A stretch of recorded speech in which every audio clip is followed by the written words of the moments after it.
Listo, entonces te voy a pasar el pretest aquí por el chat.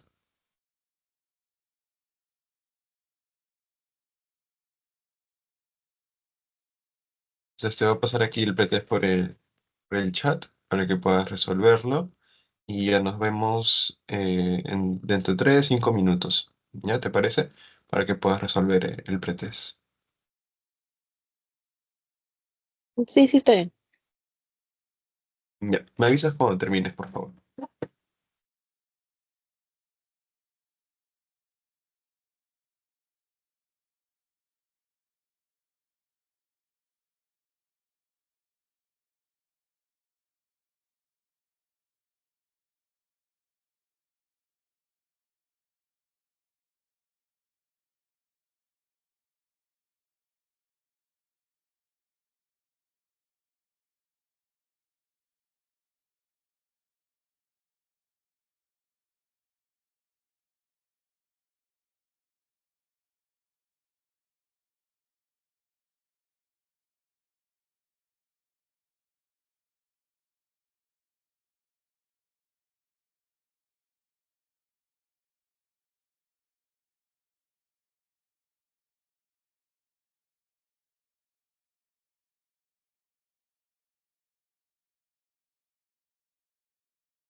Yo me terminé.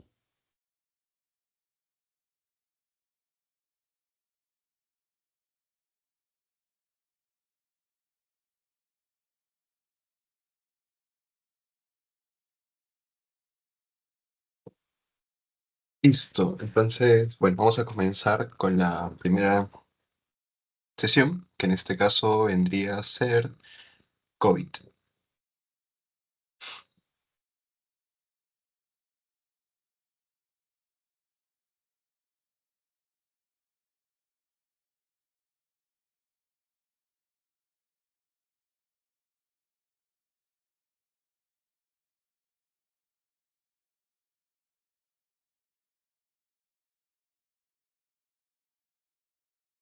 Listo. Entonces vamos a comenzar hablando acerca de COVID.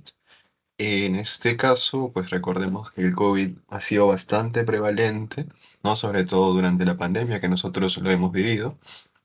2020 a 2021, 2022 aprox.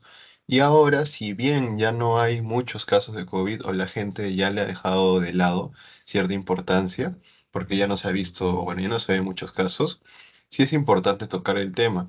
¿Por qué? Porque si bien aún en estos días ya no es muy prevalente, sí ha habido una repercusión, ¿no? Sobre todo a nivel de lo que es el sistema de salud y también sobre las personas. Por ejemplo, ahora ha aumentado lo que son han aumentado lo que son los infartos, ¿no? De miocardio, pero en pacientes jóvenes, algo que antes no se había visto. ¿Y esto por qué? Uno puede ser por los hábitos que tienen los jóvenes, ¿no? Tabaquismo, sobre todo sobre los vapes y eso. Pero otra explicación que también se plantea es que hay un aumento de este infarto de miocardio en los jóvenes justamente porque han tenido una infección por COVID-19. O sea, vendría a ser como una secuela y esto ha generado pues que aumenten estos infartos. Esa es una de las teorías, ¿no? Que se plantea para poder explicar por qué ha habido un aumento en esta población. ¿No? Porque si nos damos cuenta, un joven, ¿por qué tendría que sufrir de infarto de miocardio? Al menos que tenga, no sé, de repente alguna malformación, etcétera, ¿no? No es común. Por eso se quiso ver esa asociación y se evidenció de que el COVID podría estar detrás de todo esto, ¿no? Como una secuela. Y por eso es importante poder estudiarlo, ¿ya? Entonces el COVID vendría a ser una enfermedad infecciosa que va a ser producido por un virus. En este caso va a ser producido por un virus que es de tipo ARN y pertenece pues a la familia de los coronavirus, ¿no? En este caso estamos hablando del virus SARS-CoV-2, ¿ya? Entonces, el SARS-CoV-2 va a ser un virus ARN y el cual va a ser pues el que va a producir todo ese espectro clínico que vamos a ir viendo a lo largo de la presentación. Entonces, el SARS-CoV-2 va a tener, digamos, dos tipos de proteínas. Por un lado vamos a tener a las proteínas no estructurales, ¿no? Las cuales van a hacer aquellas proteínas que no van a formar parte de la estructura de- del virus, pero sí van a van a tener un rol importante al momento de la replicación del virus. Y por lo tanto, si tenemos proteínas no estructurales, también vamos a tener proteínas estructurales. Dentro de las proteínas estructurales son las que vamos a hablar más y son aquellas que, como su mismo nombre lo dice, le van a conferir esa estructura característica, ¿no? Que tiene el SARS-CoV-2, como si tuviera una corona, ¿no? De ahí viene el nombre de coronavirus que pertenece pues a la familia. En este caso, pues, ¿cuáles son aquellas proteínas? Tenemos a la proteína N, ¿no? Que viene de nucleocápside. Tenemos a la proteína M, que viene de membrana. Y tenemos a la proteína E, de envoltura. Entonces, estas proteínas van a ser importantes porque le van a conferir esa estructura que tenemos, que vemos del SARS-CoV-2.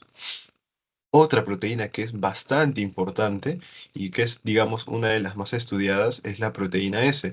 ¿Por qué? Porque la proteína S vendría a ser la llave, ¿no? Es la clave para que pueda ingresar el virus a nuestro organismo. ¿Por qué? Porque la proteína S va a tener la capacidad de poder, digamos, unirse a un receptor expresado por las células humanas, que en este caso es el receptor de la enzima convertidora de angiotensina 2 o ACE2, o EK2, también como le llaman, que vendría a ser este de acá. Entonces, cuando se une la proteína S con este receptor, esto va a permitir pues que el virus ingrese a la célula, ¿ya? Por eso es importante conocer esta proteína S, que forma parte de lo que son las proteínas estructurales. Entonces, a grosso modo, eso es la estructura básica de lo que es el SARS-CoV-2. Acuérdate, proteínas no estructurales, proteínas estructurales, dentro de las cuales la proteína S es la más importante, es la clave para que pueda ingresar el virus. Entonces, con respecto a la fisiopatología, vamos a ver que, como te mencioné, pues la proteína S va a ser importante para eso. Sin embargo, la proteína S tiene dos dominios. Tiene un dominio S1 y tiene un dominio S2. El dominio S1 va a ser ese dominio que directamente va a estar relacionado o unido a lo que es el receptor de la enzima convertidora de angiotensina 2. O sea, es el que se va a unir. Y el S2 vendría a tener la maquinaria de fusión, ¿ya? Y ahorita vamos a verlo, ¿no? Entonces, acá tenemos al SARS-CoV-2, ¿no? Tenemos al SARS-CoV-2 que va a estar unido mediante la proteína S con el receptor de la enzima convertidora de angiotensina 2. Específicamente, ¿qué parte o qué dominio de la proteína S? El dominio S1, como vemos aquí. Entonces, el dominio S1 es específicamente el que se va a unir a ese receptor. Luego, una vez que se une el S1 con el receptor, vamos a ver que este S1 sufre un cambio conformacional y va a liberar o va a exhibir sitios de corte para que venga una proteasa extracelular y pueda cortar en esa zona, ¿ya? Entonces, esa proteasa extracelular vendría a ser la proteasa de serina transmembrana número 2, que en este caso es por las siglas TMPRSS2. Entonces, esta proteasa va a cortar sobre los sitios que libera la S1 y esto va a dejar libre o va a activar a lo que es el dominio S2. Y el dominio S2 es el que tiene la maquinaria de fusión. Es decir, que este al activarse va a fusionar las membranas del virus y la del hospedero, y esto va a permitir pues que el virus se internalice dentro de la célula. Y eso es más o menos cómo es que el virus logra ingresar a nuestro organismo, por la unión de la proteína S a través del dominio S1 de K2, que activa el dominio S2, en otras palabras, ¿no? Y esto permite pues que se dé la fusión de membranas y la entrada del virus. Entonces, es de esta forma como se da inicialmente lo que es el ingreso del virus a nuestro organismo.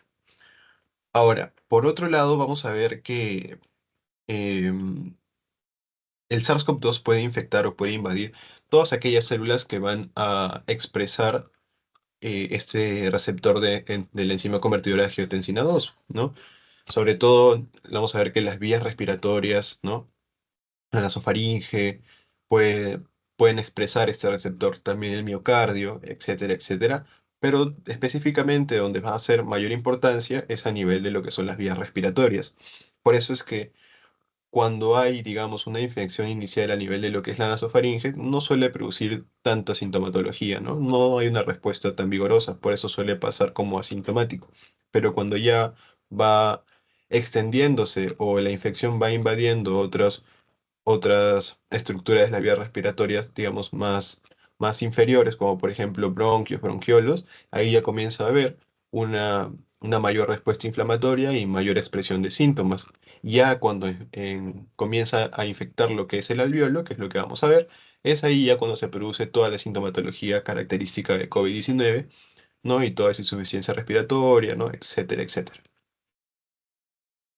Entonces, acá tenemos un alveolo, que en este caso recordemos pues, que el alveolo tiene forma de saco, forma sacular, y es importante porque va a tener ciertas estructuras. Por ejemplo, acá tenemos el epitelio, que en este caso va a estar compuesto por los neumocitos tipo 1, que van a ser unas células, digamos, un poco aplanadas y que le van a conferir o a tener una función más que todo de barrera, ¿no? Entonces los neumocitos tipo 1 van a estar cubriendo lo que es el alveolo y también va a formar como una barrera, ¿no? Al igual que los macrófagos. Entonces los macrófagos y los neumocitos tipo 1 forman esa barrera inicial frente a los microorganismos, ¿no?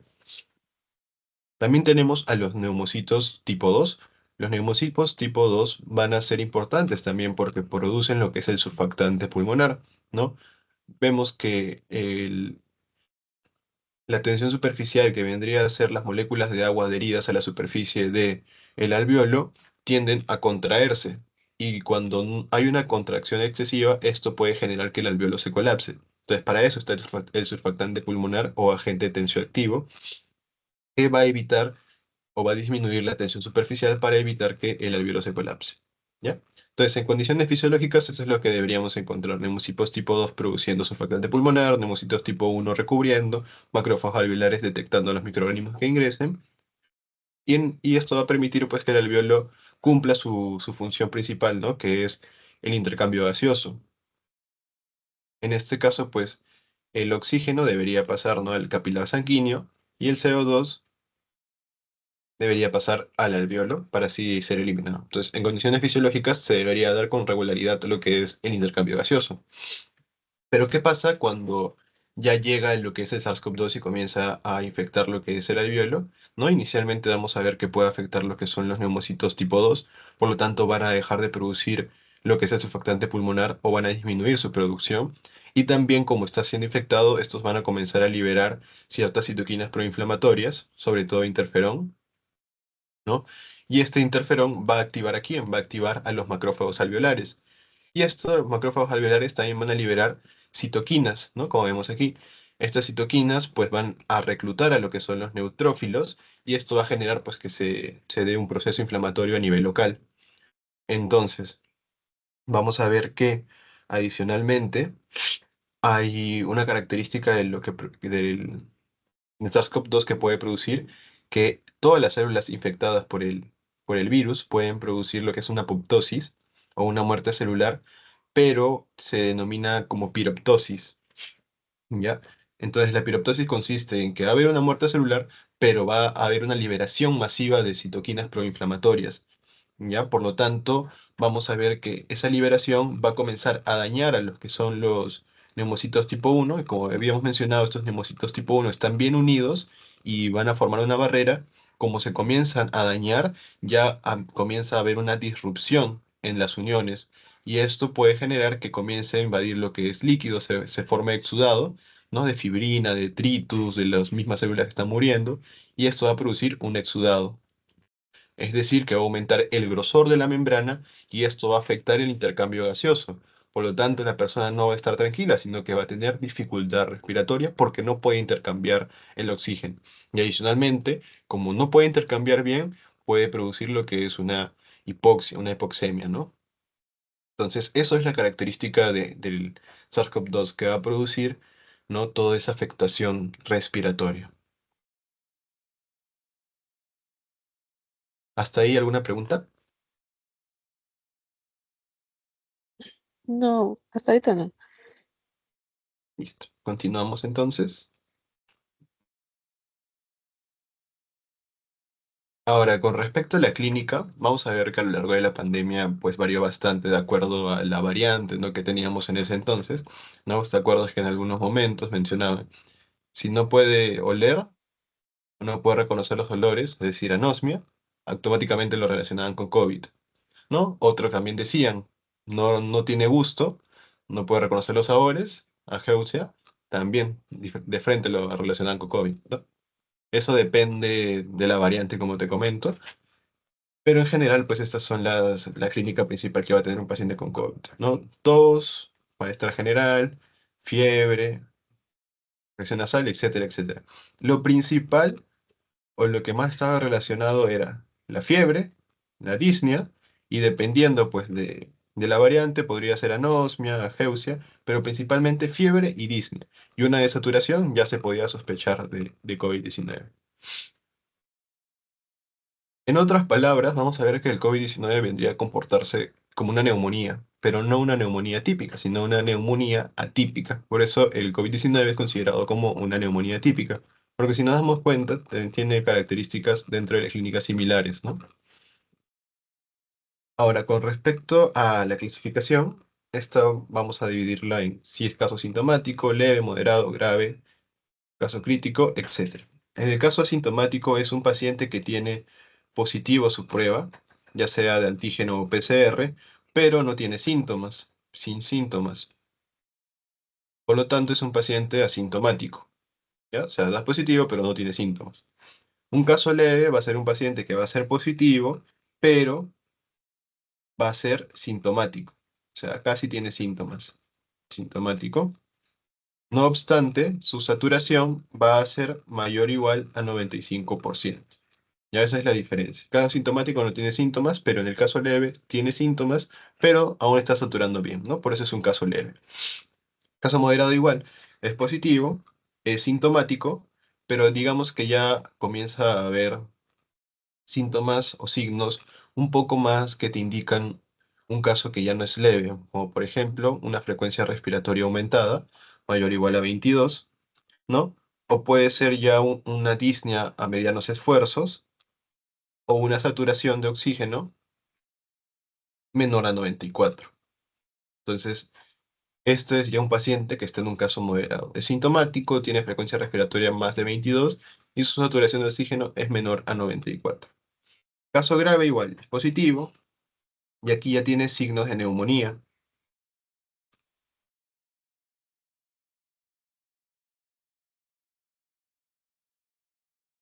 ¿no? Entonces acá la frecuencia respiratoria está mucho más aumentada, suele estar más de 30, y aquí ya suele haber una mayor desaturación, menor a 90, a 90%.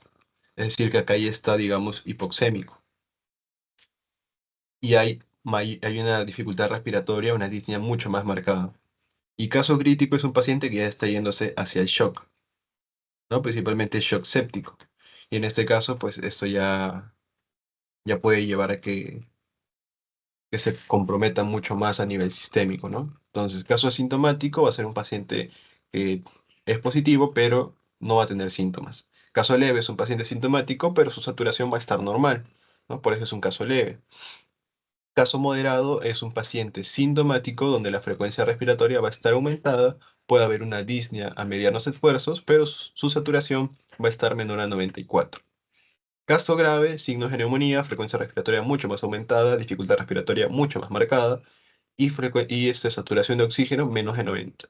Entonces, si te das cuenta, acá vas a ver si es un caso leve, moderado o grave, viendo más que todo lo que es la saturación. Si la saturación está bien, un caso leve. Si la saturación está más o menos, podemos decir un caso moderado. Y si ya está menos de 90, y es un caso grave. O sea, la saturación es muy importante y era muy importante. Bueno, hasta ahora sigue siendo importante, pero justo en pandemia es donde comenzó a tener mayor importancia lo que es la saturación de oxígeno. Un caso crítico es un paciente que ya está con falla orgánica y está produciéndose lo que es un shock. Con respecto al diagnóstico, nosotros vamos a tener ciertas pruebas que podemos utilizar en una fase aguda o en una fase convaleciente. Por ejemplo, la carga viral y el antígeno, en este caso sería pues, el PCR. El PCR y el antígeno pueden ser utilizados en una fase aguda. Fase aguda. Es decir, dentro de la primera semana. Entonces, tanto el PCR como el antígeno pueden ser utilizados en la primera semana. ¿Cuál es la diferencia? En el caso del antígeno, en la prueba de antígeno, esto usualmente se debería hacer en pacientes sintomáticos. Porque si se hace en un paciente sintomático, a veces puede dar, no puede salir positivo, ¿no? Pero no quiere decir que la persona no esté infectada, ¿no? Sintomático. Y el PCR se puede hacer en pacientes asintomáticos. Por eso se suele recomendar lo que es el PCR, ¿no? Entonces, si te dice un paciente pues, que ha tenido un contacto de COVID-19 pero no presenta síntomas, le puedes hacer un PCR para ver pues, si es que sale positivo o no.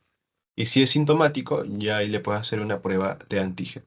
Pero esto se hace dentro de la primera semana, ¿ya? Dentro de la primera semana, en una fase aguda. Ya en una fase convaleciente eh, se le puede utilizar lo que son los anticuerpos, en este caso los IgM, los IgG. Ambos pueden comenzar a utilizarse luego de las 2 semanas. Por eso es que a partir de las 2 semanas recién se puede comenzar a utilizar lo que son los anticuerpos IgM e IgG. IgM dentro de los 10 a 14 días e IgG a partir de los 14 días. ¿Ya? Pero para diagnóstico en realidad de fase aguda se utiliza lo que es ya sea el PCR o la prueba de antígeno. ¿No? Y como pone aquí, el test RGP o PCR es apropiado para la fase aguda. Digamos, es el más recomendado. Y los anticuerpos es lo más recomendado para la fase convaleciente.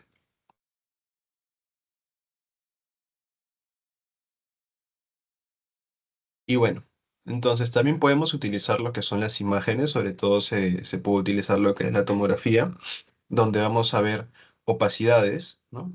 Vamos a ver opacidades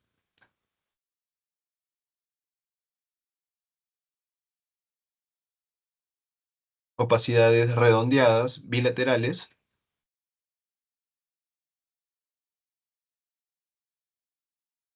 en vidrio esmerilado.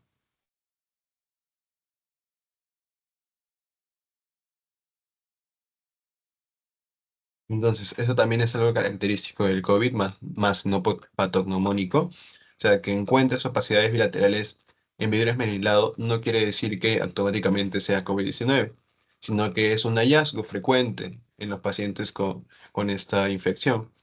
Y es algo característico, sí, pero digamos que no es algo patognomónico. Pero sí es un hallazgo bastante importante que te puede acercar al diagnóstico, más no te hace el diagnóstico definitivo. ¿Ya? Entonces es algo característico pues que vamos a encontrar en estos pacientes. Opacidades bilaterales en vidrio esmerilado. Eso sí suelen preguntar. Ahora, con respecto al tratamiento, vamos a ver que el paciente con COVID-19 positivo, confirmado sospechoso, a nivel ambulatorio, ¿qué es lo primero que hace? Signos vitales, dentro de los cuales tienes que medir la saturación de oxígeno. La saturación de oxígeno ahora algunos lo consideran como el quinto signo vital, ¿no? Así de importante ha sido después de lo que es la pandemia. Entonces le mides la saturación de oxígeno y ves.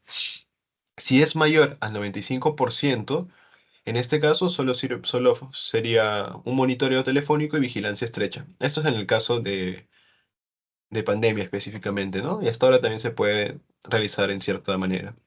Pero cuando ya la saturación de oxígeno está disminuida, por ejemplo, menor al 95%, aquí ya requiere hospitalización en el centro de salud.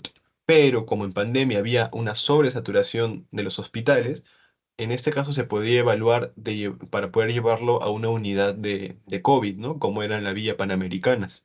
Y si recuerdas, ¿no?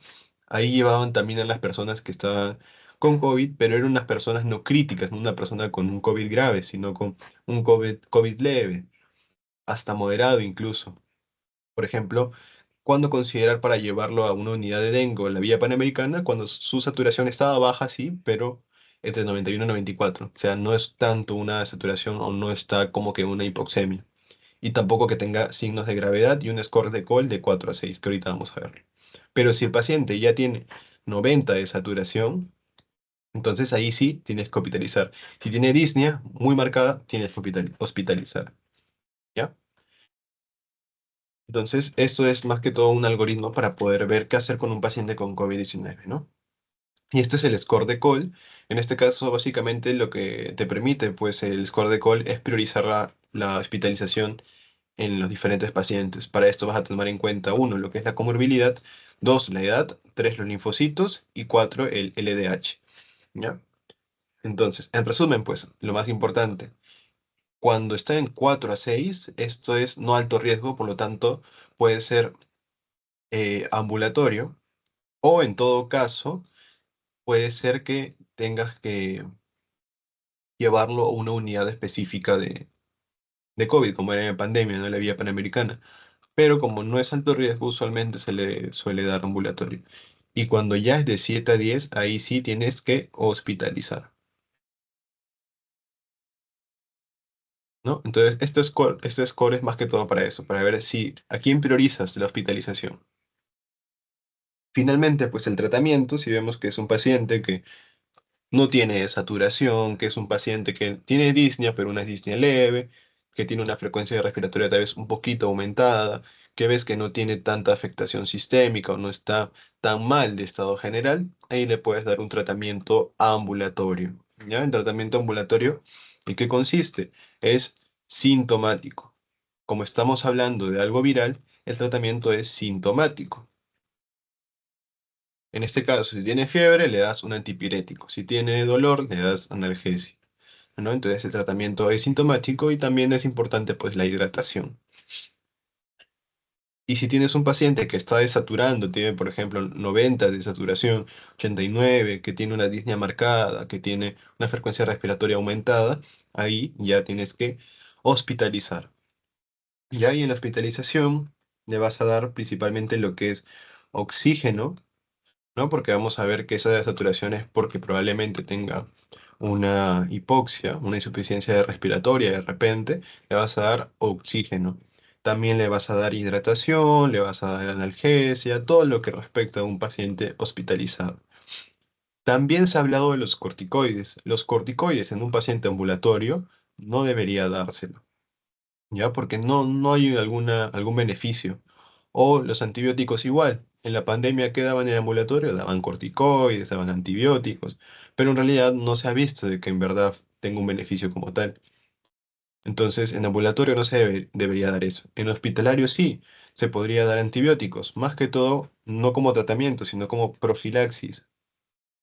¿Para qué? Porque estás internado, estás hospitalizado, por lo tanto, puede ser susceptible, sobre todo aquellos pacientes, ¿no? Que tienen alguna inmunosupresión, que, que pueden, digamos, infectarse con algún germen intrahospitalario, ¿no? Por eso se le puede dar antibiótico como profilaxis.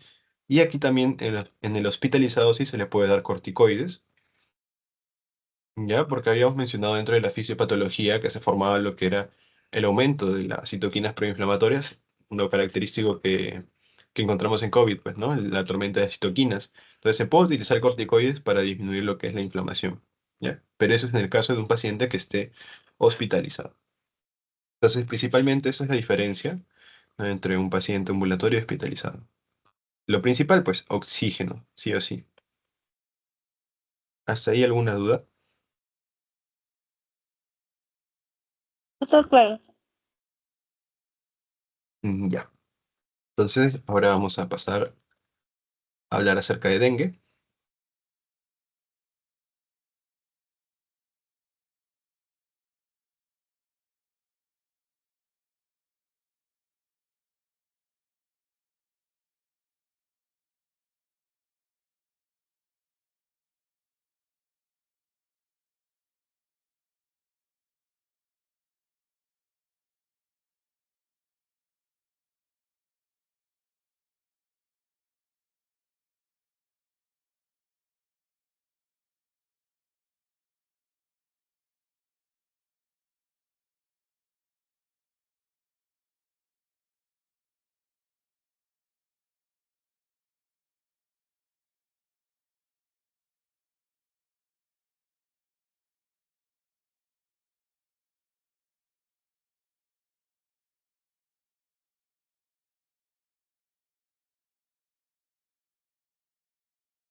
Listo. Ahora vamos a hablar acerca de dengue.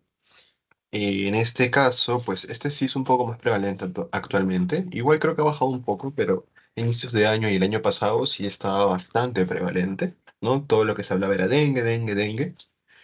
Y es importante porque se considera como una enfermedad reemergente, ¿no? Usualmente solo se encontraba en ciertos departamentos del Perú, pero ahora incluso se puede encontrar hasta en Lima, ¿no? Y justo Lima era donde se encontraba la mayor cantidad de casos en los últimos meses. Entonces vamos a hablar un poco sobre el dengue. Igual vamos a hablar un poco sobre la etiología, vamos a hablar sobre la epidemia, clínica, etcétera. Y bueno, vamos a ver entonces la etiología del dengue vendría a ser un virus. Igual es un virus ARN que pertenece pues a la familia de los Flaviviridae y al género de Arbovirus. Entonces, el dengue es importante porque es una enfermedad transmitida por vectores, ¿no? En este caso es transmitido por lo que es el Aedes aegypti,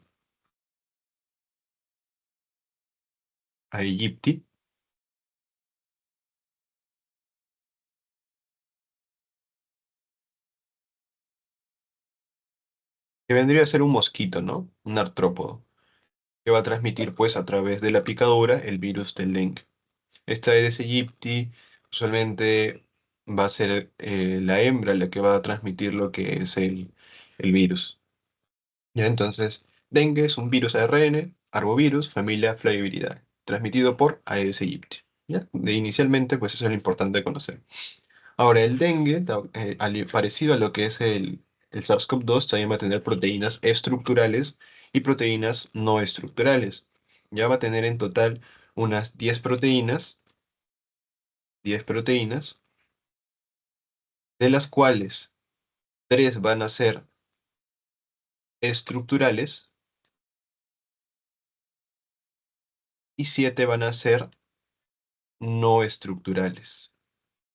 Dentro de las estructurales tenemos a la proteína M, la proteína P, a la proteína M y a la proteína E.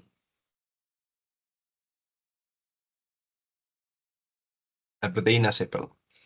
A la proteína C de cápsida, a la proteína M de membrana y a la proteína E de envoltura. Y en las no estructurales tenemos al antígeno NS1, tenemos al NS2A, al NS2B, al NS3A, al N3, NS3B, NS4 y NS5. Entonces, si sumamos, sería 1, 2, 3, 4, 5, 6, 7. Entonces, 7 más 3, 10 proteínas. Dentro de las cuales, el más importante vendría a ser la proteína NS1. ¿Por qué? Porque va a estar involucrado bastante en lo que es su patogenia de este virus. Y también es útil para lo que es el diagnóstico. Por eso, lo más resaltante de las proteínas no estructurales vendría a ser la proteína NS1, que ya vamos a ir hablando más adelante. Con respecto a la epidemiología, vamos a ver que el dengue, pues, mire, si nos damos cuenta, en 2023 era bastante prevalente, llegaba casi a 800.000 casos, ¿no? Algo bastante asombroso, ¿no? Antes no se veía esto, a diferencia de otros años. Mira, en 2022 no llegaba ni a 200.000 casos, a las justas a 200.000, otros años menos. Y 2023 se disparó, o sea, pasábamos pandemia y venía justo lo que es el dengue, ¿no? Y ahora en 2024 también, mire, estamos casi ya llegando a 400.000.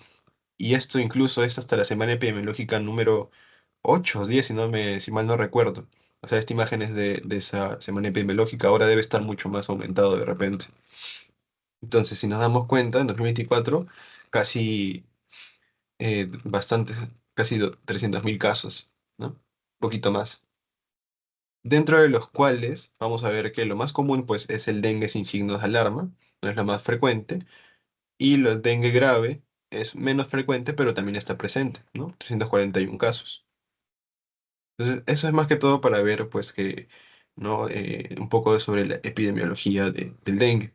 Y en este caso, con respecto a esta imagen, vamos a ver que en 2024 La Libertad,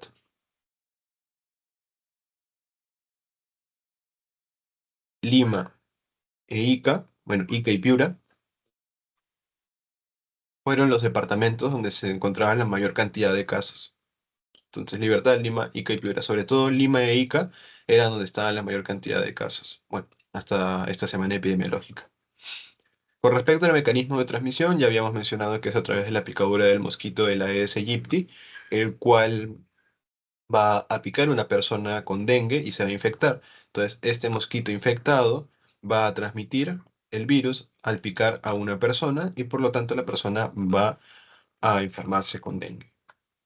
Algo importante a mencionar es que el dengue no se puede transmitir por transmisión vertical, es decir, de madre a feto o a feto, ¿no? Entonces no se puede transmitir o es difícil su transmisión. No se ha documentado tantos casos de esa transmisión, a diferencia del Zika que ya vamos a verlo. Pero en general, pues este es el mecanismo de transmisión del dengue. La picadura de un mosquito infectado a una persona sana. Con respecto a la fisiopatología, vamos a ver que la unión y adhesión viral va a ser a través de la proteína E. No habíamos mencionado en las proteínas estructurales, que dentro estaba la proteína E de envoltura, la cual va a permitir pues que el virus, al unirse a un receptor, en este caso un receptor LAMR1 o ICAM3, se va a unir y esto va a generar pues que se dé la fusión de las membranas e ingrese, ¿no? Y dentro de, de la célula del hospedero va a comenzar a producir su replicación, ¿no? Su replicación del genoma, su ensamblaje, su maduración y finalmente la liberación. Entonces es un poco sobre la fisiopatología, ¿no? Más que todo recordar pues que se va a unir a través de la proteína E con los receptores LAMR1 o ICAM3 y esto va a permitir que ingrese.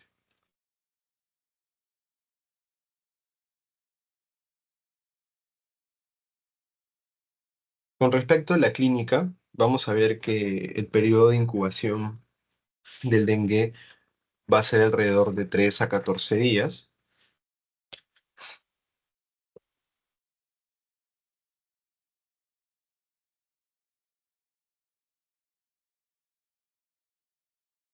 ¿Ya?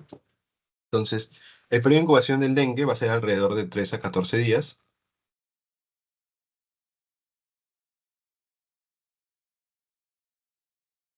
Y vamos a ver que el dengue tiene diferentes fases. Tiene una fase febril, una fase crítica y un periodo de convalecencia.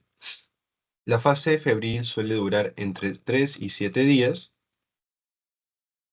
La fase crítica suele durar 24 a 48 horas después de la fase febril. Y el periodo de convalecencia suele darse a partir del séptimo día.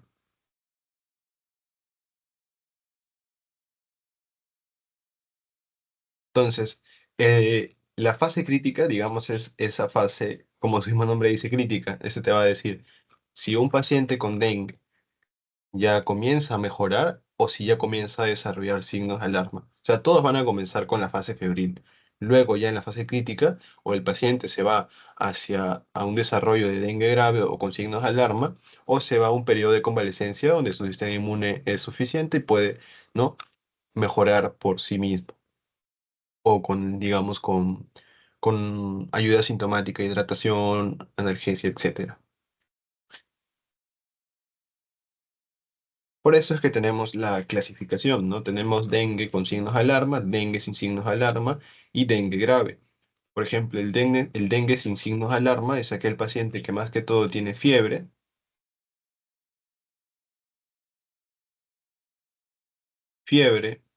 ¿no? Vamos a ver que puede haber artralgias, que eso es característico del fiebre, ¿no? La fiebre suele ir bastante el dengue, perdón, suele ir bastante con las artralgias. Por eso es que se le denominaba antes como fiebre rompehueso, por esas características de artralgias que vamos a encontrar. Entonces, esos son los síntomas principales que te suele decir un paciente que está en una fase febril con dengue. Fiebre y artralgias es lo principal. Otros síntomas también son mialgias, dolor retroocular, cefalea, etcétera, etcétera. Pero esto es lo principal, fiebre y artralgias. Ya un paciente con signos de alarma va a ser un paciente que ya tiene dolor, ¿no? Va a tener dolor abdominal persistente, va a tener, va a tener vómitos, vas a comenzar a sangrar, pero es un sangrado que no para. Por ejemplo, en signos de alarma puede haber un sangrado de repente por la nariz, pero ese sangrado si para, entonces es sin signos de alarma. Pero si no para ese sangrado, entonces ahí sí puedes considerarlo como signos de alarma. Ya también puede haber letargia, sangrado de mucosa, etcétera, etcétera. Y aquí ya vamos a poder encontrar alteraciones de laboratorio, sobre todo un aumento del hematocrito y también lo que es una caída de las plaquetas. El aumento del hematocrito, ¿por qué puede ser? Dentro de las explicaciones que se menciona, habíamos mencionado que el antígeno NS1 o la proteína no estructural NS1 era importante. ¿Por qué? Porque este NS1 puede generar autoinmunidad con las células endoteliales y también con las plaquetas. O sea, puede generar una reacción cruzada. Es decir, este NS1 va a tener ciertos epítopes que pueden ser epítopes parecidos a los en las plaquetas y esto va a generar mimetismo molecular. Es decir, que las células del sistema inmune pueden reconocer a las plaquetas o a las células endoteliales como si fueran el antígeno NS1 o como si fuera el dengue, y en ese caso van a querer destruirlos. Por eso es que al destruir las células endoteliales, esto puede generar alteración de las uniones que van a estar entre las células endoteliales, por lo tanto va a producir lo que es una extravasación. Por lo tanto, esto va a generar que haya menos volumen en intravascular y por lo tanto aumenta el hematocrito. ¿Y qué pasa con las plaquetas? Como las está destruyendo por mimetismo molecular, no es una de las teorías que se plantea, va a disminuir pues, las plaquetas. Y todo por el antígeno NS1. Por eso era importante, como te mencioné en la parte de fisiopatología. Es uno de de las proteínas más importantes. Adicionalmente, la proteína NS1 también puede unirse a la protrombina, a la protrombina. Y al unirse a la protrombina va a disminuir la activación y va a provocar alteración de la hemostasia. ¿Ya? Entonces, por eso es importante conocer lo que es el antígeno NS1. Entonces, dengue sin signos de alarma es un paciente que tiene fiebre, tiene cefalea, tiene mialgias, artralgias, y más que todo eso, en un paciente con signos de alarma ella tiene dolor abdominal persistente, tiene vómitos persistentes, tiene sangrado de mucosas, tiene letargia, tiene aumento del hematocrito, disminución de las plaquetas, etcétera. Entonces ahí ya es un dengue con signos de alarma y ahí tienes que hospitalizar, como vamos a ver, vamos a ver más adelante. Y el dengue grave es un paciente pues, que ya hay un escape intenso de los fluidos, el paciente ya está, digamos, deshidratándose, también puede haber hemorragia ya grave y también daño a órganos. Entonces, para el diagnóstico, nosotros vamos a dividirlo en un diagnóstico directo o un diagnóstico indirecto. El directo se suele usar en la fase febril, es decir, dentro de la primera semana, y lo que se suele utilizar es el antígeno NS1. Por eso te mencioné que el antígeno NS1 podría utilizarse también al momento del diagnóstico y por PCR. ¿Ya? Cualquiera de los dos puede utilizarse para poder tener un diagnóstico directo en la fase febril, es decir, dentro de la primera semana. Lo más común es el PCR, pero el antígeno NC1 también es bastante utilizado. Y la forma indirecta, o el diagnóstico indirecto, es a través del reconocimiento de anticuerpos.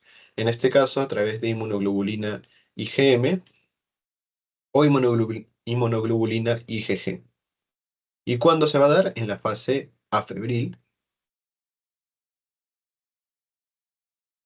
es decir, a partir de la segunda semana.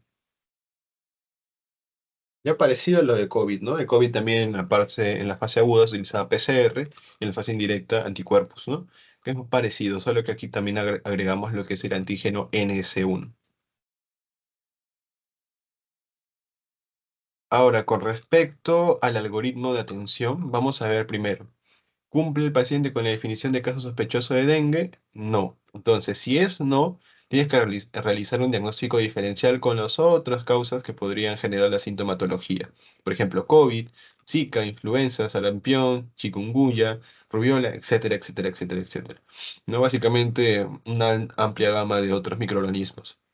Pero si el paciente es sospechoso de dengue, o sea, que viene de una zona endémica, presenta fiebre, artralgias, ha estado en contacto con personas que reportan que ha tenido dengue, entonces también se podría, ¿no?, considerar como un caso sospechoso. Entonces, si es un caso sospechoso, tú tienes que preguntar, ¿en qué fase está? ¿Está en una fase febril? ¿Está en una fase crítica? ¿O está en un periodo de convalecencia? ¿Tiene signos de alarma?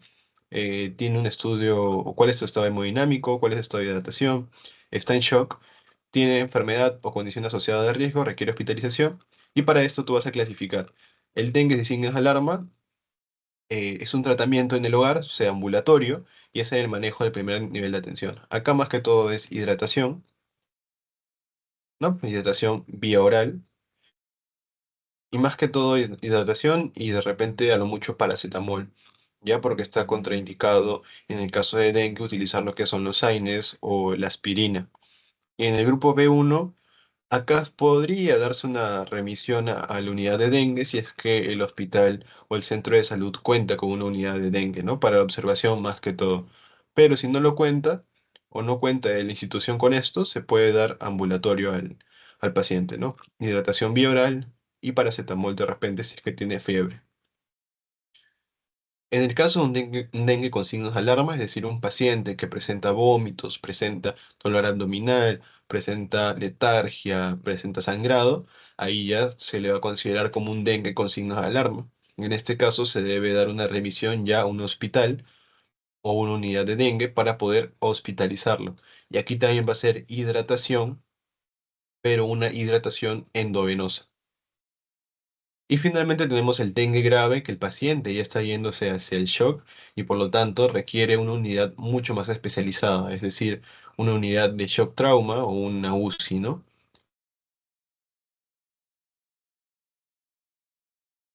Entonces, eso es lo que nosotros tenemos que ver apenas llega nuestro paciente con dengue. Primero tenemos que identificar, está en la fase febril, está en la fase crítica, ver si tiene signos de alarma, ver si está yéndose al shock, ver si tiene alguna enfermedad o condición asociada. Y lo principal, ver, ¿hospitalizamos o le damos tratamiento ambulatorio? Como te comentaba, está contraindicado lo que es contraindicado, lo que son los AINES y también la aspirina.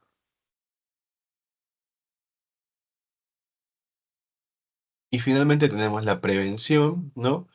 ¿Cuál es la prevención? Más que todo utilizar los repelentes, el refuerzo de la limpieza del hogar, eliminar los recipientes con agua, porque ahí es donde el Aedes aegypti pone sus huevos, ¿no? En los recipientes con agua, sobre todo en la superficie. Ahí suele poner sus huevos y esto pues genera que se comience a seguir, a mantener pues los mosquitos. O sea, que sigan apareciendo más mosquitos y así sucesivamente, ¿no? Por eso eliminan los recipientes con agua. Y otro también bastante importante es el uso de mosquiteros, ¿ya? Eso es lo principal con respecto al dengue. ¿Alguna duda?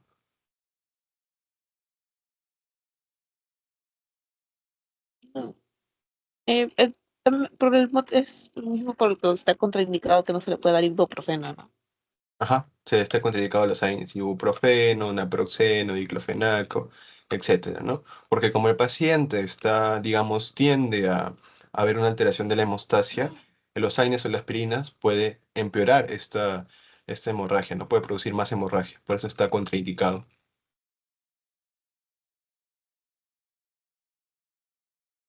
¿Alguna otra duda?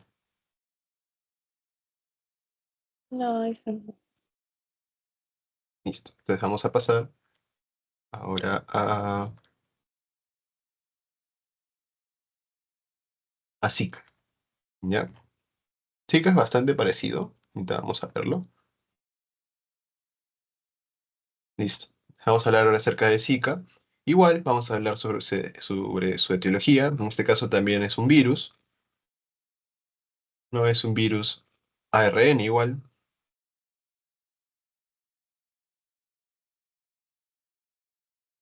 Y también pertenece pues a la familia de los Flavibridae y al género de Argovir. Y también es una enfermedad transmitida por vectores, ¿no? Ahora, con respecto al Zika, su vector igual va a ser el Aedes aegypti,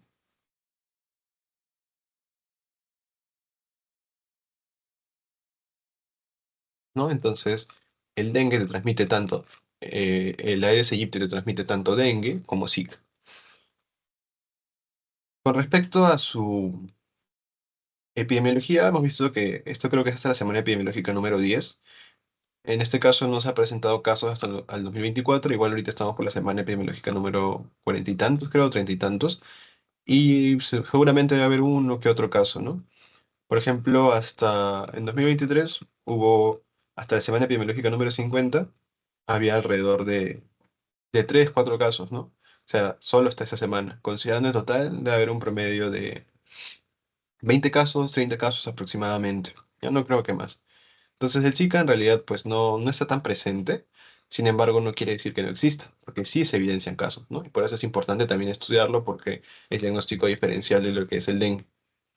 Con respecto al mecanismo de transmisión, ese se va a hacer por la picadura de la Aedes aegypti, evidentemente, pero a diferencia del dengue, hay otras formas que también se puede transmitir lo que es el Zika. Por ejemplo, a través de sangre, por transfusiones, o también por relaciones sexuales incluso. Y también durante el embarazo, es decir, una transmisión vertical, que en este caso es importante porque la paciente que presenta Zika y que no es tratada adecuadamente puede producirse lo que es microcefalia. O sea, dentro de toda la gama de alteraciones o defectos que puede producir el Zika, sobre todo tiene trofismo por el sistema nervioso central. Por lo tanto, podría producir, o lo que más característico que produce es microcefalia. Entonces, si te preguntan en tu examen de repente cuál es el efecto, la alteración que produce en el feto, principalmente es microcefalia, ¿ya? En los neonatos sobre todo. Eso es lo importante, ¿no? Reconocer cuál es la diferencia con el dengue. El dengue prácticamente no tenía una transmisión vertical, ni tampoco por relaciones sexuales. El Zika sí lo tiene.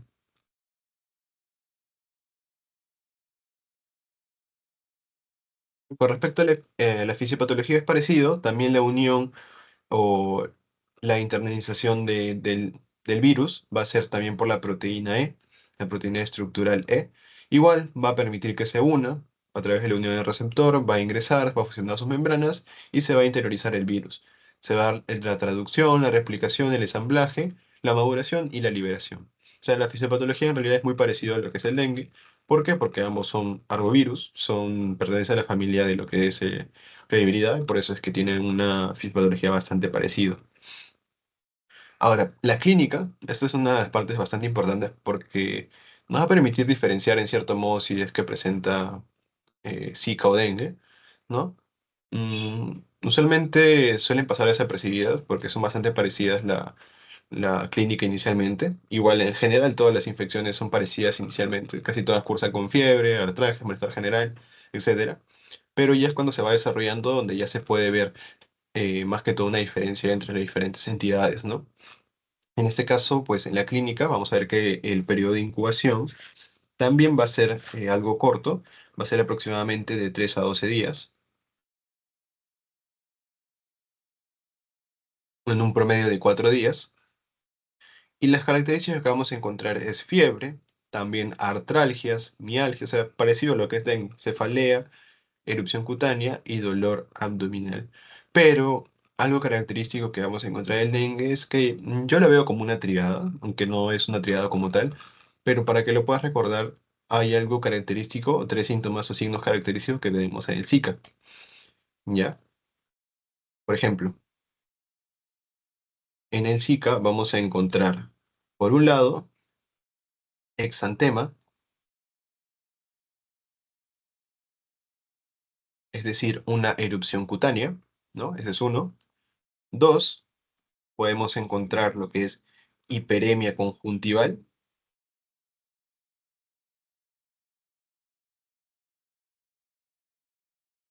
conjuntival.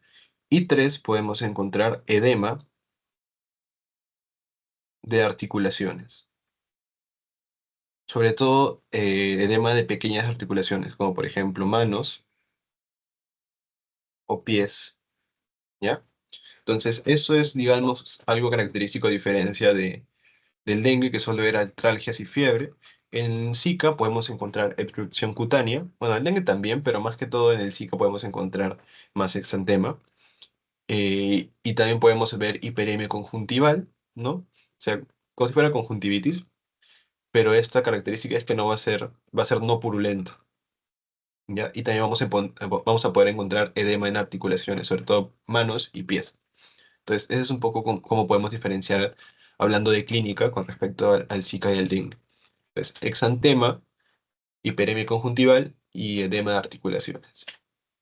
El diagnóstico, ¿cómo vamos a realizarlo? Vamos a realizar PCR en sangre, ¿no? Al igual que el dengue. Y el diagnóstico serológico es difícil por la reacción cruzada, ¿no? Más que todo porque puede ser parecido a lo que es chikungunya, puede ser a lo que es el dengue, suele haber esa reacción cruzada. Por eso lo que más se utiliza es el PCR. Ya, y a diferencia del dengue, el Zika no suele tener alteraciones de laboratorio, o sea, no suele producir lo que es hemorragias, no suele producir lo que es leucopenia, no suele producir lo que es trombocitopenia, ni hepatomegalia. O sea, digamos que el Zika es una infección que puede pasar un poco más fácilmente, digamos, o tiene un mejor pronóstico a diferencia del dengue, sobre todo el dengue con signos de alarma o dengue grave, ¿no? O sea, más que todo por ese lado. Excepto cuando hablamos de transmisión vertical, porque ahí mencionamos que sí puede producir una mayor afectación, como es la microcefalia neonatal, ¿no? Y bueno, acá es más que todo una imagen donde vemos el tiempo de enfermedad. En este caso, el PCR se utiliza dentro de la primera semana, ¿no? Principalmente, o sea, dentro de los 5 primeros días, y es donde se va a utilizar pues el PCR para poder detectar lo que es el virus del Zika.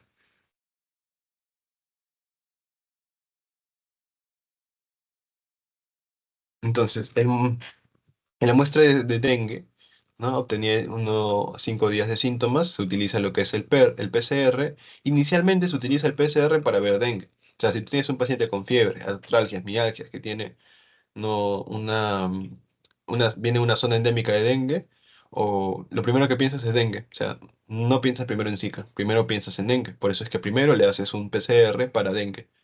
Si sale positivo, ya pues es dengue. Si sale negativo, ahí recién ya lo utilizas para ver un PCR de Zika, porque es su diagnóstico diferencial. Si es negativo, ya haces un PCR para chikungunya, y si es positivo, ya pues es Zika. Entonces, en resumen, viene un paciente, tiene fiebre, tiene artralgias, tiene mialgias, tiene eh, erupción cutánea. Entonces, tú lo primero que piensas es dengue. Ya, le hace su PCR para dengue. Si sale positivo, ya queda como dengue. Si sale negativo, ahí recién dices, ah, si no es dengue, debe ser o Zika o debe ser chikungunya. Entonces, por orden de prevalencia o por orden de incidencia, primero dices Zika. Bueno, primero dengue, ahora Zika. Le haces PCR para Zika, sale positivo, es Zika. Si sale negativo, ahora sí para chikungunya. Chikungunya es el final, porque hay menos casos de chikungunya, ¿no? Entonces, en orden por presencia de prevalencia, sería dengue, Zika, chikungunya. Entonces, más que todo tienes que orientar tu diagnóstico para lo más prevalente a lo menos prevalente. El tratamiento igual, el tratamiento es sintomático, ¿no? Hidratación.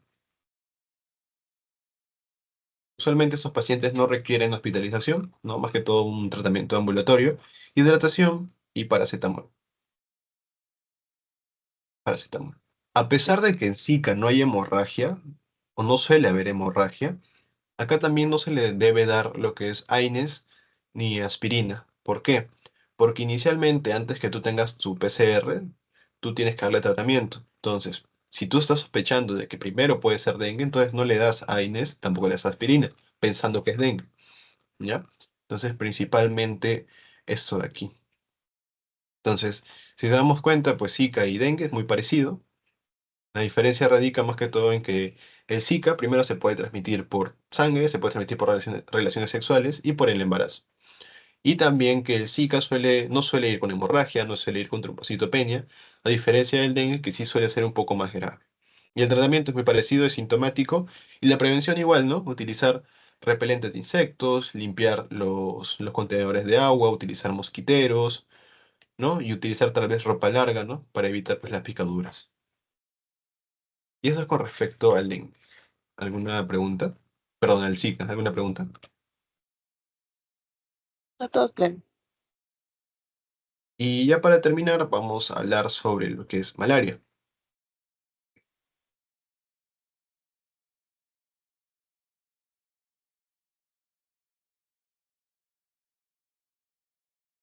La malaria también es una enfermedad infecciosa transmitida por artrópodos, pero en este caso ya no es por el Aedes aegypti, ¿no? Ahora en este caso es por otro vector, otro artrópodo que ahorita vamos a describirlo.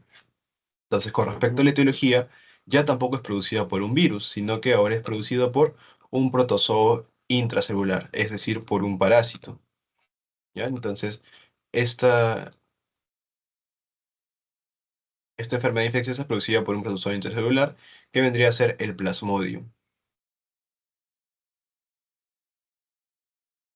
Entonces, el Plasmodium vendría a ser un parásito intracelular el cual va a producir lo que es la malaria.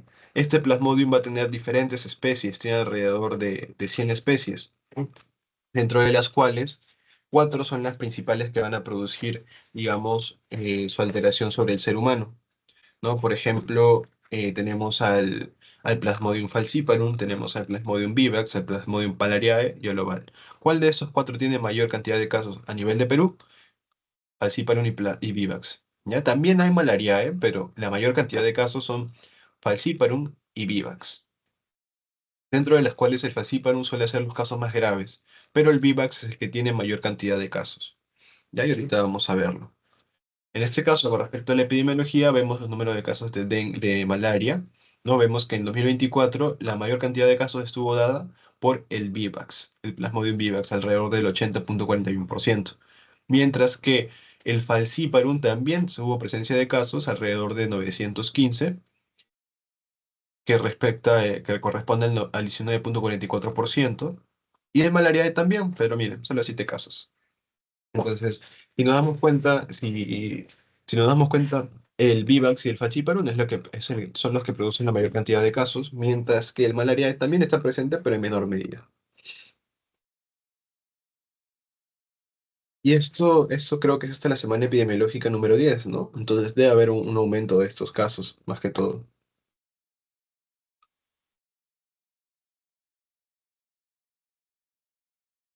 Ahora, para pasar a hablar acerca del ciclo de vida, como ya te había mencionado, la malaria es transmitida por un vector. En este caso es transmitida por el anófeles.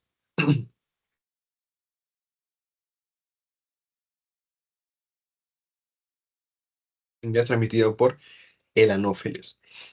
Y algo importante a mencionar es que el ciclo de vida del Plasmodium se va a dar en dos hospederos. ¿Por qué? Porque para completar su ciclo de vida tiene que hacer un- una fase sexual y una fase asexual.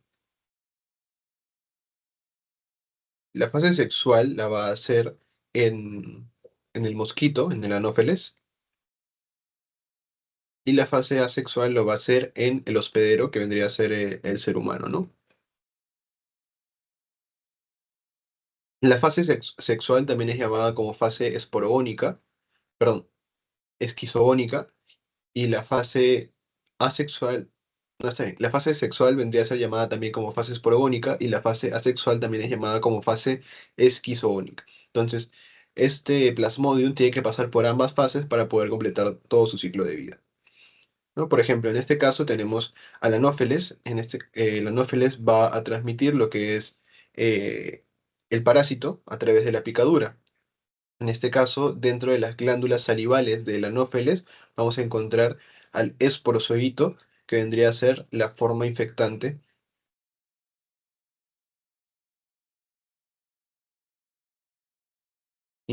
del plasmodium, ¿no? Entonces, esa es su forma infectante, esporozoito. Entonces se transmite, pues el esporozoito ingresa a nuestro organismo, al fin y al cabo alcanza el torrente sanguíneo y va a llegar a nivel de lo que es el hígado. En el hígado vamos a ver que va a ingresar dentro de los hepatocitos y en los hepatocitos va a desarrollarse lo que son los merozoitos. Merozoitos. Este merozoito comienza a multiplicarse, ¿no? Acá se está comenzando a multiplicar y va a llegar a un punto donde va a formar lo que son los esquizontes. Esquizontes. Por eso es que esta fase se llama esquizogónica, que viene de esquizonte. Este esquizonte comienza a madurar y llega a un punto donde va a generar una ruptura del hepatocito. Entonces el hepatocito se rompe y comienza a liberar a los merozoitos. Los merozoitos van a llegar a nivel de lo que es la sangre y van a comenzar a invadir lo que son los eritrocitos o los glóbulos rojos, ¿no? Comienzan a invadir a los glóbulos rojos y comienzan a formar lo que son trofozoitos, que va a dar la característica forma de anillo. ¿Ya? Estos trofozoitos igual van a comenzar a multiplicarse y va a llegar a un punto donde van a formar un esquizonte, pero en este caso va a ser un esquizonte eritrocitario, mientras que el esquizonte que estaba a nivel del hepatocito era un esquizonte tisular, ¿ya? Esa es la diferencia. Y acá se forma un esquizonte eritrocitario y aquí un esquizonte tisular. Al fin y al cabo, este esquizonte igual madura, se rompe y va a romper lo que es el glóbulo rojo y va a comenzar a liberar a los merozoitos. Estos merozoitos van a invadir a otros glóbulos rojos y así manteniendo lo que es el ciclo. Pero otros merozoitos van a tener la capacidad de poder diferenciarse en gametocitos.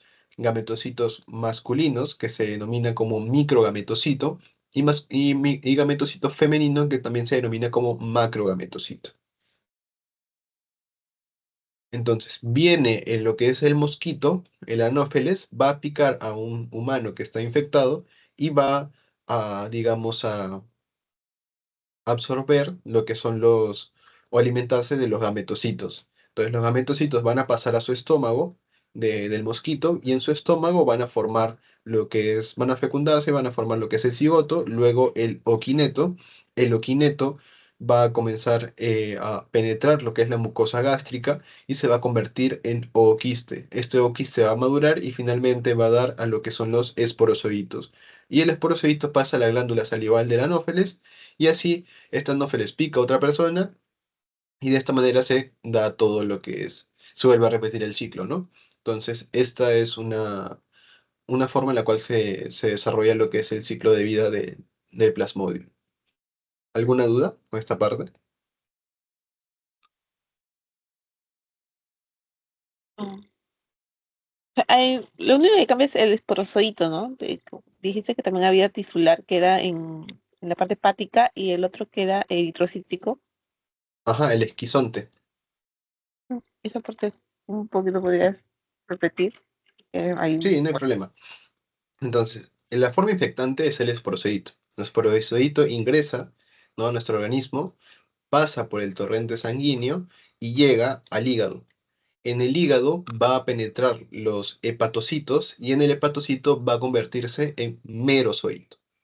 Este merozoito va a comenzar a multiplicarse dentro del hepatocito y va a formar un esquizonte. O sea, el esquizonte vendría a ser la acumulación de merozoitos, en otras palabras, ¿ya? Y a esto se le va a denominar como esquizonte tisular. Entonces el esquizonte tisular va a seguir madurando, va a seguir madurando y va a romper lo que es el hepatocito. Una vez que rompe el hepatocito, estos merozoitos van a liberarse al torrente sanguíneo. Y en el torrente sanguíneo los merozoitos van a invadir lo que son los glóbulos rojos y van a formar otro esquizonte, ¿no? Pero en este caso un esquizonte eritrocitario, ¿ya? Y luego también pueden desarrollar lo que son los gametocitos y el mosquito al picar va a alimentarse de los gametocitos y se produce, ¿no?, de nuevo todo lo que es el ciclo sexual. ¿Y ahora se entendió mejor? sí. Ya. Es importante saberlo porque eso lo vamos a ver en el tratamiento, ¿no? Sobre todo dónde está dirigido, si al esquizonte tisular o al esquizonte eritrocitario.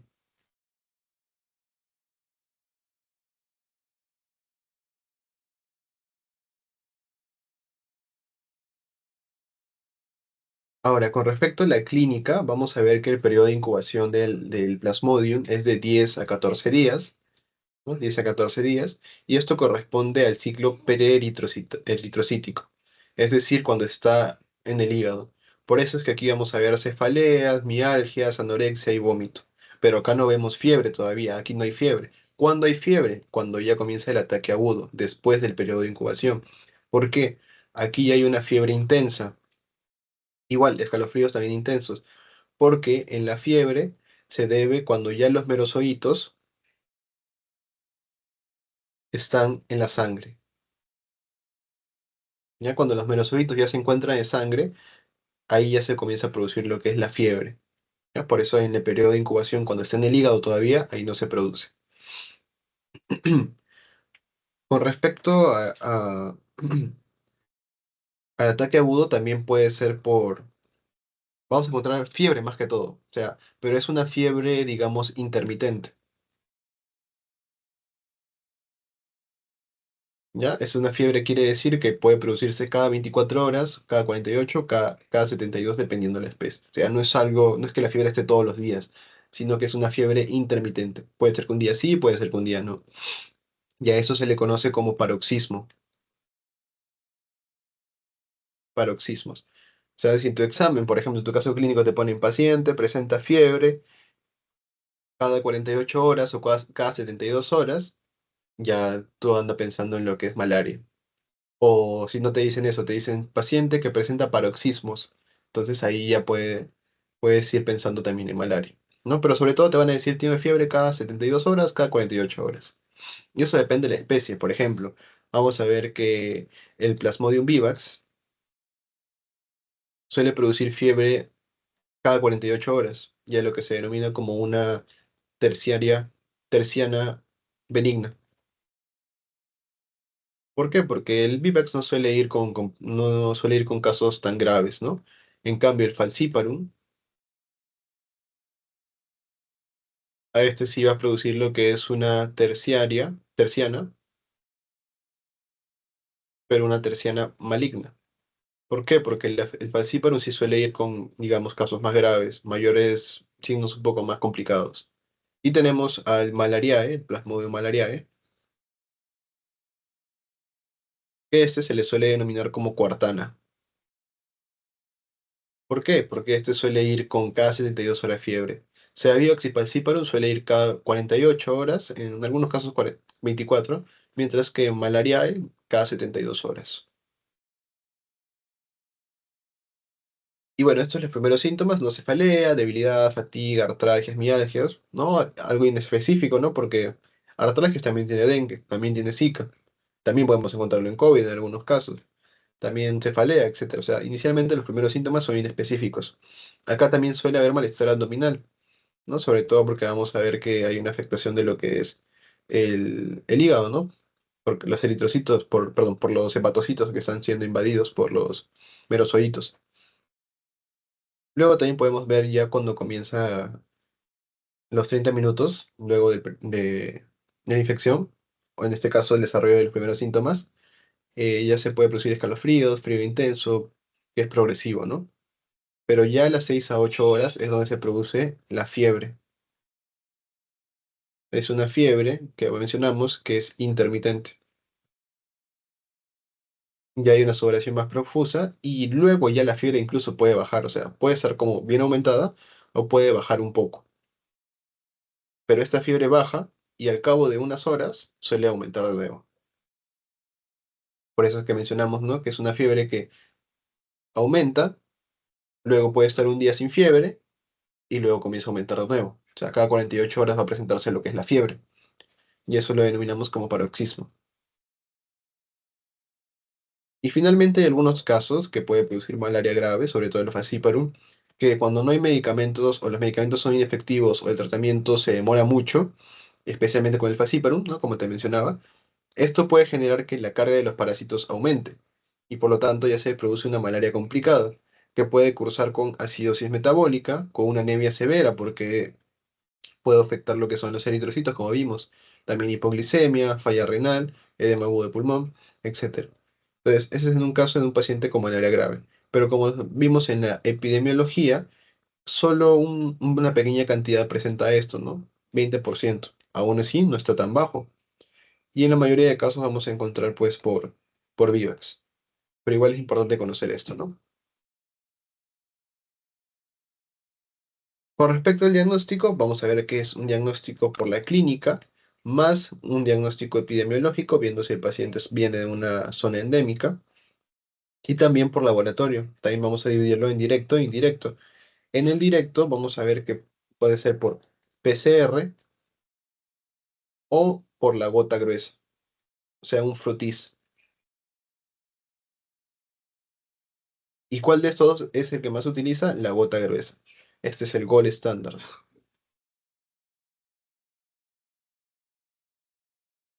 ¿No? Es el gol estándar para poder detectar lo que es malaria. Entonces, malaria, si te pregunto cuál es el gol estándar, es gota gruesa, protis.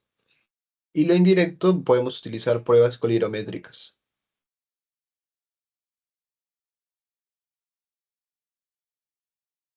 pero no es tan... Lo más utilizado es el directo, PCR y la gota gruesa sobre todo, porque es el gol estándar. Finalmente, con respecto al tratamiento, esto va a depender la especie. En este caso, voy a presentarte sobre todo Vivax y Falciparum, que son los más frecuentes o que presentan la mayor cantidad de casos. En el caso de un tratamiento no complicado, o sea, en un Plasmodium vivax que solo presenta fiebre, lo que se le va a dar al paciente pues es cloroquina y primaquina en un esquema de 7 días. 3 días le vas a dar cloroquina y 7 días le vas a dar primaquina, ¿ya? La cloroquina va a ser un esquizonticida sanguíneo o eritrocítico.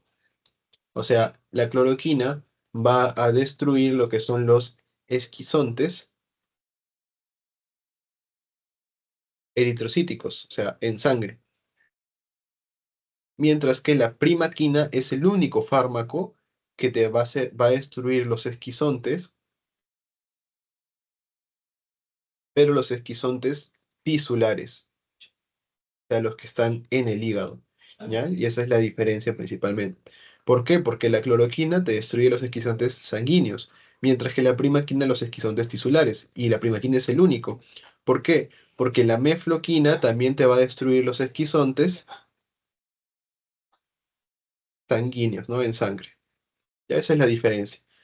Pero hay un pero. Ojo, la primaquina está contraindicada indicada en la gestación. ¿Por qué? Porque puede producir anemia hemolítica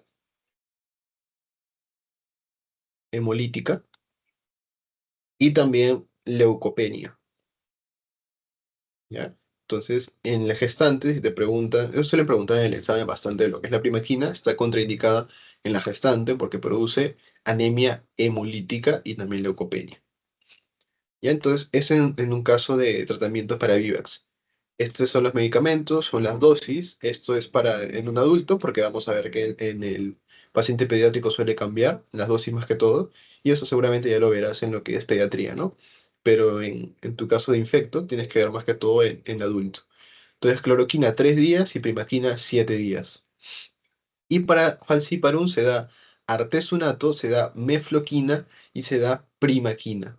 ¿Por cuántos días? Por 3 días. 3 días artesunato, 2 días mefloquina y un día primaquina.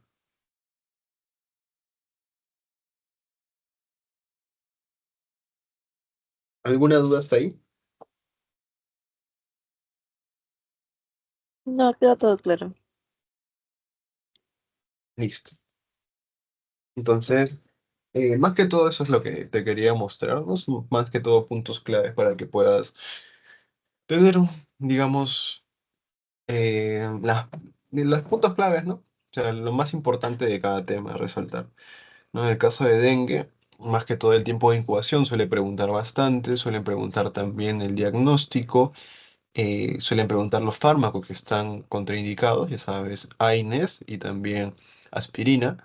En malaria suelen preguntar, el ciclo de vida no suelen preguntar tanto. Bueno, al menos cuando yo lo llevé no solían preguntar tanto. Ahora tal vez pregunten, no lo sé, pero lo que sí preguntaban bastante era el tratamiento. Sobre todo el Falciparum y Vivax preguntaban un montón. Y también tanto el no complicado como complicado.